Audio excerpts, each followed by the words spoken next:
नमस्कार, मैं हूं विशाल। वेस्ट बंगाल में चुनाव के बाद जो हिंदुओं के खिलाफ सुनियोजित हिंसा हुआ, जहां कई औरतों के बलात्कार हुए, उनकी हत्याएं की गई, लाखों हिंदू पलायन कर गए, उसका मास्टरमाइंड कौन?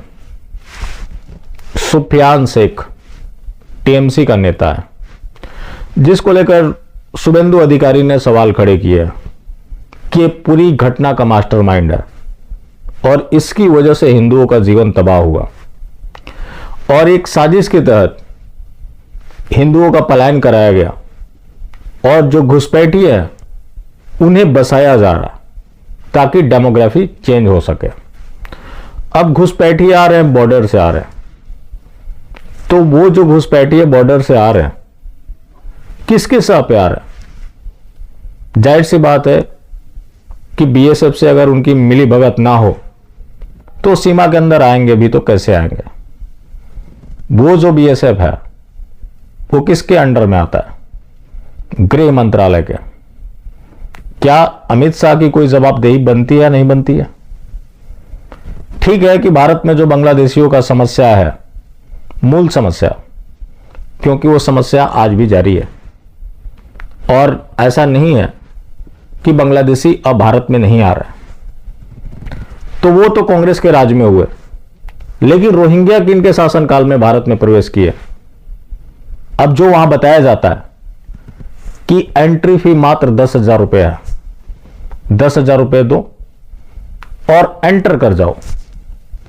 अब ऐसे सवाल खड़े करेंगे तो इसका मतलब आप सेना के ऊपर सवाल खड़े कर रहे हैं, लेकिन वो आ कैसे रहे? बॉर्डर से ही आ रहे और बिना मिली भगत के तो कोई आ नहीं सकता।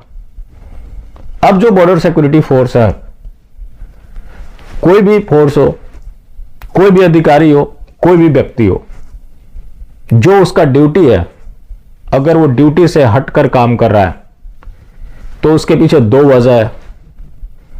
या तो उसकी मिली भगत है या तो उसके बॉस की ऑर्डर है। तो बॉस की बात करें तो अमित शाह है। अमित शाह ने क्या मैनेजमेंट किया, कैसे मैनेजमेंट किया कि रोहिंग्या भारत में आ रहे हैं? अगर खुद के लेवल पे वो गड़बड़ी कर रहे हैं तो उसके ऊपर लगाम लगाने की जिम्मेवारी किसकी थी? अमित शाह की थी। लेकिन ऐसा नहीं हो सका। हम कब तक समस्याओं को रोते रहेंगे? समस्याएं आज दिन प्रतिदिन गंभीर होती जा रही है। गंभीर किसी और ने नहीं बनाया, अब के सरकार में कुछ ज्यादा हो गया। चल तो पहले से भी रहा था, लेकिन इस सरकार में आखिर क्या हुआ? सिर्फ हवाबाजी। हवाबाजी नहीं था। जो भी तथाकथित देश हित में फैसले लिए गए सारे सस्पेंड कर दिए गए। उसके अंदर की स्टोरी कुछ और थी, दिखाया कुछ और गया।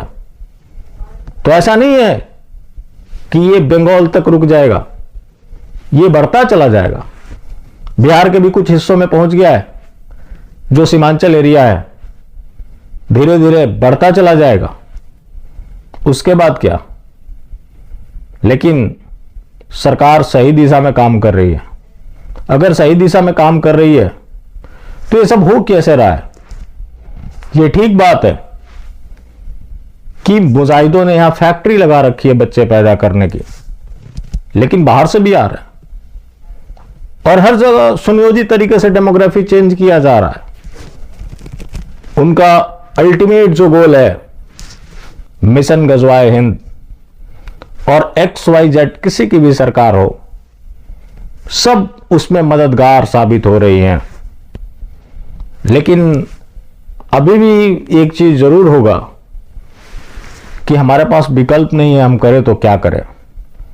तो जब विकल्प नहीं है तो ऐसी एक्टिविटीज का एंजॉय करो, टाइम काटो, क्योंकि जब कैंसर है और उसका इलाज नहीं हो रहा है तो वो फिर आपके खात्मे के साथ ही खत्म होगा।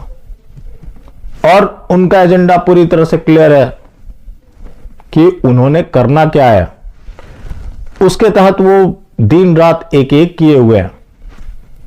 ये जो समस्या आज बंगाल की है, 30 साल पहले कश्मीर की थी। ठीक आज से 20 साल बाद भारत में हर जगह यही समस्या होगी।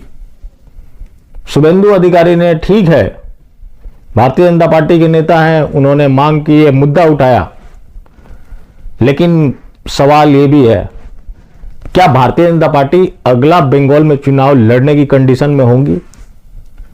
क्योंकि अपने कार्यकर्ताओं की मौत पे तो इन लोगों ने चुप्पी साध ली। जो थे लाखों के करीब पलायन कर गए। वो वोटर किसके थे? ज्यादातर इन्हीं के वोटर रहे होंगे, क्योंकि भारतीय जनता पार्टी के नेताओं को निशाना बनाकर सुनियोजित साजिश किया गया। तो अब वो वोट देने तो आएंगे नहीं। जो है उनकी मजबूरी है कि अब वो ममता का विरोध नहीं कर सकते।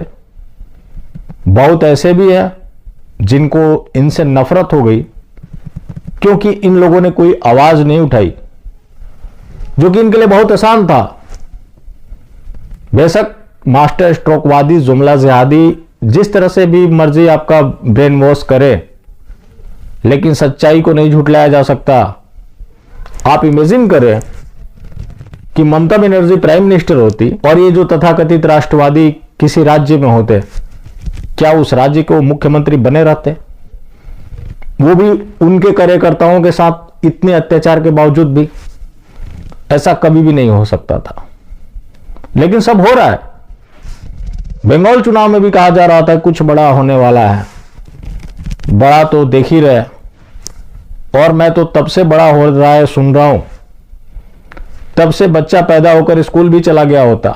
लेकिन ये कौन सा बड़ा हो रहा है जो बाहर निकल ही नहीं पा रहा।